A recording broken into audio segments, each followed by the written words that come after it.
15% কমিয়ে বাংলাদেশের ওপর যুক্তরাষ্ট্রের শুল্ক 20%। জানাবো চাঁদাবাজি ও মসজিদে রড আত্মসাতের অভিযোগে স্বেচ্ছাসেবক দল নেতা গ্রেপ্তার। জানাবো বিতর্ক পিছু ছাড়ছে না এনসিপির।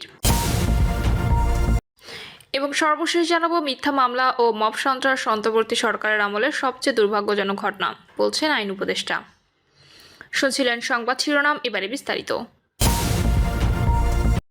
15% কমিয়ে বাংলাদেশের ওপর যুক্তরাষ্ট্রের শুল্ক 20%। বাংলাদেশ যুক্তরাষ্ট্রের শুল্ক আলোচনায় তৃতীয় দফা শেষে বাংলাদেশের রপ্তানি পণ্যের ওপর 20% পাল্টা শুল্ক আরোপের ঘোষণা দিয়েছে যুক্তরাষ্ট্র। স্থানীয় সময় বৃহস্পতিবার হোয়াইট হাউস থেকে প্রেসিডেন্ট ডোনাল্ড ট্রাম্পের স্বাক্ষরিত এক নির্বাহী আদেশে ঘোষণা দেওয়া হয়।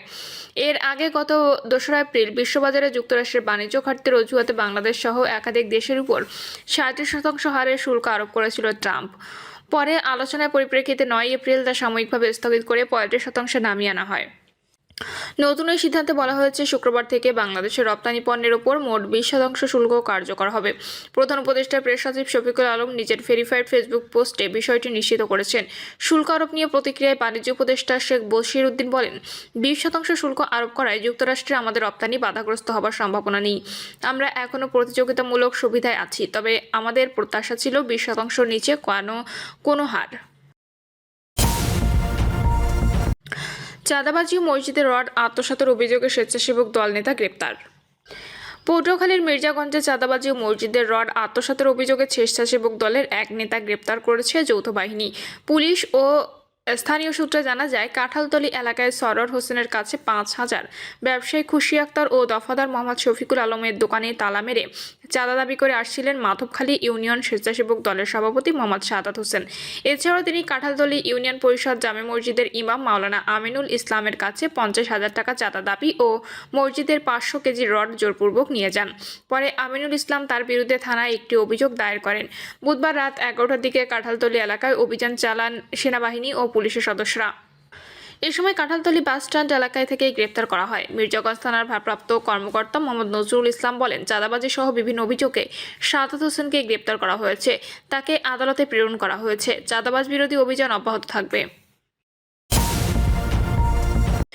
বিতর্ক পিছু ছাড়ছে না এনসিপির। উমামা ফাতেমার অভিযোগে এনসিপি নেতাদেরকে ইঙ্গিত করা হয়েছে। এ বিষয়ে তাদের স্পষ্ট বক্তব্য আসা উচিত। ডক্টর জাহিরুর রহমান, বিতর্ক কিছুতেই জাতীয় নাগরিক পার্টির পিছু ছাড়ছে না। এ দলের শীর্ষ নেতাদের বিরুদ্ধে তদবির বাণিজ্য, বদলি বাণিজ্য, টেন্ডারবাজি, চাঁদাবাজি, নারী কেলেঙ্কারি সহ নানা অভিযোগ রাজনৈতিক অঙ্গন সহ দেশের সর্বত্র ব্যাপক আলোচিত হচ্ছে।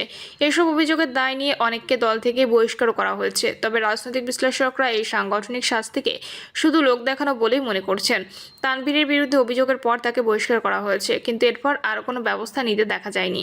নারী কেলেঙ্কারির অভিযোগে তুষারকেও শুধু বহিষ্কার করেই দল দায় সেরেছে। এনসিপি যুগ্ম সদস্য সচিব ABM কাজী সালাউদ্দিনের বিরুদ্ধে এনসিপি দুর্নীতি নিয়ে প্রথম ঝড় ওঠে।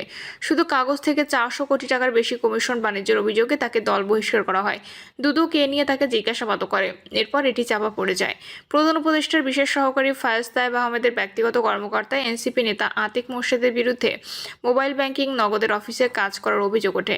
সামাজিক যোগাযোগ মাধ্যমে এসব অভিযোগ ছড়িয়ে পড়ে। বলা হয়, নগদ থেকে 150 কোটি টাকা বেহাত করেছে আতিক মোর্শেদ এবং নগদে তার স্ত্রী সহ স্বজনকে চাকরি দিয়েছেন। তার বিরুদ্ধেও আইনি কোনো পদক্ষেপ নিতে দেখা যায়নি। সর্বশেষ গুলশানে এক মহিলা এমপির বাসায় চাঁদা আনতে গিয়ে হাতে নাতে ধরা পড়ে বৈষম্য বিরোধী ছাত্র আন্দোলনের নেতা সোলাইমান ওরফে রিয়াদ সহ 5 জন। সে বর্তমানে রিমান্ডে রয়েছে। গত 29 এপ্রিল তার বাসায় তল্লাশি চালিয়ে 2,25,00,000 টাকা চেক উদ্ধার করা হয়েছে। এনসিপি নেতাদের বিরুদ্ধে এত সব অভিযোগের পরও তাদের মধ্যে কোনো পরিবর্তন আসেনি, বরং তারা এখন আরও বেপরোয়া হয়ে উঠেছেন। তাদের এই বেপরোয়া আচরণের ফলে দেশের বিভিন্ন স্থানে সংঘর্ষ, মারামারির ঘটনায় দেশের আইন শৃঙ্খলা পরিস্থিতির চরম অবনতি ঘটেছে। অনেকের অভিযোগ, এনসিপি কোনো মহলের ইন্ধনে আগামী জাতীয় সংসদ নির্বাচনকে পিছিয়ে দেওয়ার জন্য পরিকল্পিতভাবে এসব ঘটনা ঘটাচ্ছে। রাজনৈতিক বিশ্লেষক ডক্টর জাহিরুর রহমান বলেন, জুলাই পদযাত্রা কর্মসূচি এনসিপির জন্য একটি যথার্থ কর্মসূচি বলেই মনে করি। তবে এই কর্মসূচি পালন করতে গিয়ে কোনো স্থানে তাদের যে বেপরোয়া ভাব, তা রাজনৈতিক সহনশীলতা বা প্রজ্ঞার অভাব বলেই মনে হয়। জুলাই পদযাত্রাকে ঘিরে গোপালগঞ্জে, কক্সবাজারে ও নেত্রকোনায় যা ঘটেছে, এর দায় এনসিপিকেই নিতে হবে। গোপালগঞ্জ শেখ মুজিবুর রহমানের জন্মস্থান। আমি তাকে নাই মানতে পারি, কিন্তু তার জন্মস্থানের লোকজন তো তাকে ভালোবাসে, এটাকে তো আপনি অস্বীকার করতে পারেন না। তেমনি কক্সবাজারেও বিএনপি নেতা সালাউদ্দিন আহমেদ অত্যন্ত জনপ্রিয়। সেখানে গিয়ে তাকে গডফাদার বলে কটূক্তি করলে পাটকেল তো খেতেই হবে। নেত্রকোনা জেলাতেও বিএনপি নেতা সাবেক স্বরাষ্ট্র প্রতিমন্ত্রী লুৎফুজ্জামান বাবর খুব জনপ্রিয়। ফাঁসির মঞ্চ থেকে তিনি ফিরে এসেছেন। তার সম্পর্কে যদি নেত্রকোনায় গিয়ে আজে বাজে মন্তব্য করা হয়, তাহলে তো জনগণ তার প্রতিক্রিয়া দেখাবেই। আসলে এনসিপির এসব বেপরোয়া আচরণ অনেকের কাছে মনে হয়েছে পরিকল্পিতভাবে করা। আইন শৃঙ্খলার অবনতি হয়েছে, এটা প্রমাণ করে আসন্ন জাতীয় সংসদ নির্বাচনকে পিছিয়ে দেওয়ার একটা সূক্ষ্ম কারসাজিও হতে পারে। এ বিষয়ে বিএনপি স্থায়ী কমিটির সদস্য সালাউদ্দিন আহমেদ বলেন, গোপালগঞ্জের ঘটনা এনসিপির রাজনৈতিক অনভিজ্ঞতার ফল। তাদের জুলাই পদযাত্রা কর্মসূচি গোপালগঞ্জের ক্ষেত্রে কেন মাস্ট গোপালগঞ্জ হয়ে গেল, এটি একটি বড় প্রশ্ন। সব মিলিয়ে তাদের বেপরোয়াভাব রাজনৈতিক অঙ্গনে বিশৃঙ্খলা সৃষ্টিতে সহায়তা ভূমিকা রাখছে। এটি কি তাদের পরিকল্পিত নাকি অনভিজ্ঞতা, তাও ভেবে দেখতে হবে। অনেকেই মনে করেন নির্বাচন পেছানোর জন্য তারা অপরিকল্পিতভাবেই দেশে অস্থিতিশীল পরিস্থিতি তৈরি করতে এসব করছেন। এনসিপির এই বেপরোয়াভাবের জন্য দলটি এখন বহুমুখী সংকটের মুখে। এই দলের নেতারা একে অন্যের বিরুদ্ধে নানান অভিযোগ এনে দল থেকে পদত্যাগ করছেন। ইতোপূর্বে এই দলের শীর্ষ নেতাদের বিরুদ্ধে তদবির বাণিজ্য, বদলি বাণিজ্য, টেন্ডারবাজি, চাঁদাবাজি, নারী কেলেঙ্কারি সহ বিস্তর অভিযোগ উঠেছে।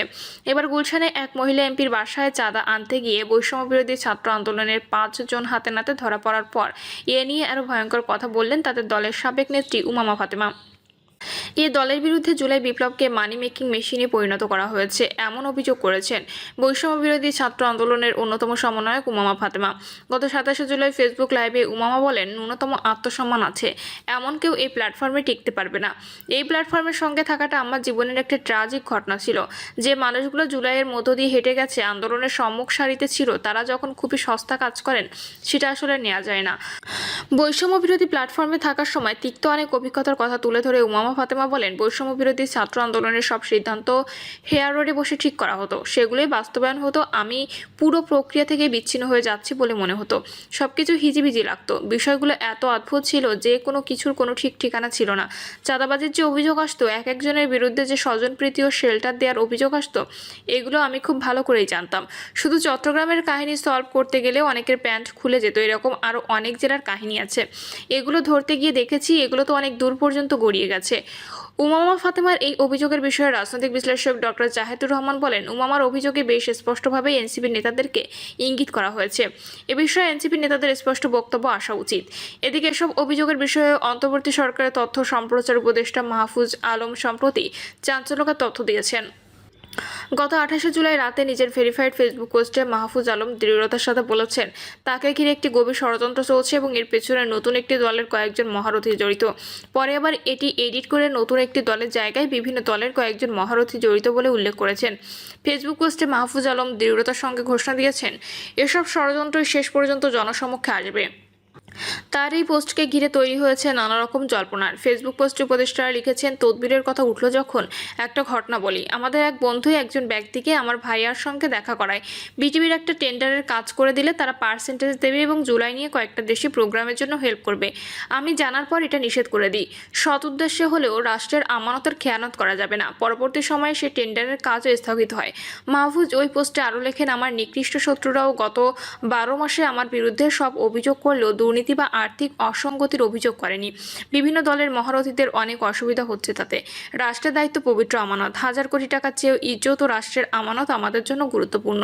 তথ্য উপদেষ্টার এই পোস্টকে ডক্টর জাহেদুর রহমান তার বালকীলতা বলে অভিহিত করেছেন। তিনি তার পোস্টে নতুন একটি দলের মহারথী বলতে কাকে বোঝাতে চেয়েছেন সেটা সবাই বুঝতে পেরেছে।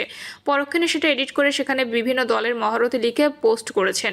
সরকারের উপদেষ্টা হয়ে তিনি যদি অভিযোগ করেন যে অনেকে কোটি কোটি টাকা অবৈধভাবে নিচ্ছেন, কিন্তু তিনি নিচ্ছেন না, তিনি একমাত্র সৎ, এটা বলতে এনসিপি নেতাদের দুর্নীতিকে তিনি কিভাবে স্বীকার করে নিলেন? তাহলে আমরা এটাকে বালখিল্য ছাড়া আর কি বলবো? তিনি যদি জানেন তাহলে তাদের বিরুদ্ধে ব্যবস্থা নিচ্ছেন না কেন, এ প্রশ্ন রাখেন ডক্টর জাহেদ। অন্যদিকে উপদেষ্টা আসিফ মাহমুদ সজীব ভুঁইয়ার বিরুদ্ধে দুর্নীতির অভিযোগ তো আরও পুরানো। দুর্নীতি দায়ে তার পিএসকে বরখাস্ত করলেও এ বিষয়ে তার বিরুদ্ধে কোনো আইনগত ব্যবস্থা নেওয়া হয়নি। এছাড়া বিষয়ে উপদেষ্টা আসিফকেও কোনো জিজ্ঞাসাবাদ করা হয়নি। কুমিল্লাতে আসিফের বাবা নানান অনিয়ম দুর্নীতি করেছেন এরকম খবরও মিডিয়াতে প্রচার হচ্ছে, কিন্তু এসবের বিষয়ে সরকারকে কোনো ব্যবস্থা নিতে দেখছি না। এসব কারণে জনমনে স্বাভাবিকভাবে প্রশ্ন জাগে যে তাহলে সরকার কি তাদেরকে প্রচ্ছন্নভাবে সহায়তা করছে? এ বিষয়ে জাতীয় নাগরিক পার্টির উত্তরাঞ্চলের মুখ্য সংগঠক সার্জিস আলম টাঙ্গাইলের পথসভায় বলেন, চাঁদাবাজের কোনো দলীয় পরিচয় নেই, চাঁদাবাজি তার পরিচয়। ২৪ বিপ্লবের পর আমরা আর চাঁদাবাজি দেখতে চাই না। কোনো ধরনের দলীয় বা ব্যক্তিগত অন্য কোনো প্রভাবের প্রোটেকশন দিয়ে এই দেশে চাঁদাবাজদের রক্ষা করা যাবে না। কেউ যদি চাঁদাবাজদের প্রোটেকশন দেওয়ার চেষ্টা করে তাহলে সেই চাঁদার ভাগিদার হিসেবে বিবেচিত হবে, আর কেউ চাঁদাবাজের পক্ষ নিলে তার বিরুদ্ধে যুদ্ধ ঘোষণা হবে। প্রিয় দর্শক, এই ছিল এখনকার সর্বশেষ সংবাদ আপডেট। সব সংবাদ পেতে চ্যানেলটি সাবস্ক্রাইব করে বেল আইকনটি ক্লিক করে রাখুন।